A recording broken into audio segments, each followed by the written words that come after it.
Hello everyone. In this video we'll discuss about cosine rule, and this is video number 7. Right. So the cosine rule tells us that if we have a triangle in this way, written in this way, ABC, and the sides are given as simple A, simple B, simple C. If you have a triangle like this, then cosine of A or cosine of any angle can be written in terms of the sides, in terms of the sides. So if you know the sides, you can figure out cosine of any angle. So once you figure out cosine of any angle, you can figure out the angle by using trigonometric equations. Right, so let's look at how it is done, how it is proved. So this one ABC is a triangle. What I'm going to do is that I'm going to make this construction like in the previous case. I'm going to make the construction CD. This is a side. This side is perpendicular to AB, right? If this is perpendicular to AB, you know that this ADC is a right angle triangle, right? ADC is a right angle triangle. Also DBC is a right angle triangle. Now using Pythagoras theorem, you know that AC squared is equal to AD squared plus DC squared.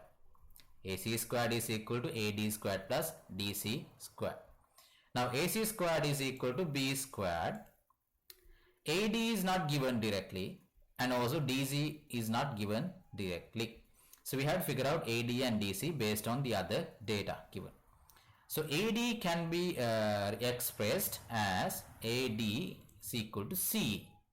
Right? AD means AB minus DB. ABC minus DB. How do you express DB? DB is in this triangle, so you have to use this these data. A cos B. A cos B. What about CD? CD, you will express CD based on using the other triangle, otherwise this will not make any sense. So CD can be expressed as A sin B. Now replace AD using this. C minus A cos B squared plus CD is A sin B squared. If I expand this, this becomes C squared minus 2AC cosine B plus A squared cos squared B plus A squared sin squared B. So B squared equals, you know that this you can factor out A squared from this expression here. If you factor out A squared from this expression, this becomes A squared times cos squared plus sin squared B. So cos squared B plus sin squared B is equal to 1.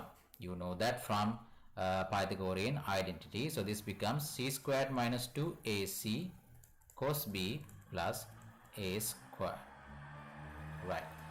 Now you have an expression, and in this expression you have cosine of B, cosine of an angle. It is restricted to this term only, and the rest of the terms consist of the sides given data. So I can subject cos B is equal to so this becomes C squared, sorry, cos B becomes C squared plus A squared, B goes to the other side, minus B squared, divided by, we have a coefficient of cos B here 2AC, so divide by 2AC, right? So this is how you prove cosine rule. So cos A is B squared plus C squared minus A squared over 2BC. You can see that if you take A here, then simple A becomes this, right? Simple A is here. You have the negative sign, minus A squared. The rest of the side, B and C becomes the positive entities. So B squared plus C squared minus A squared over BC. If you take A, in the denominator you will find B and C. If you take cos B, in the denominator you will find A and C, and in the numerator you have positive quantities C squared and A squared. and minus b squared. So likewise, cosine of c is equal to a squared plus b squared minus c squared divided by 2ab. Right. So this is the cosine rule. Okay, thank you for watching, and we will see how these rules are applied in the problems.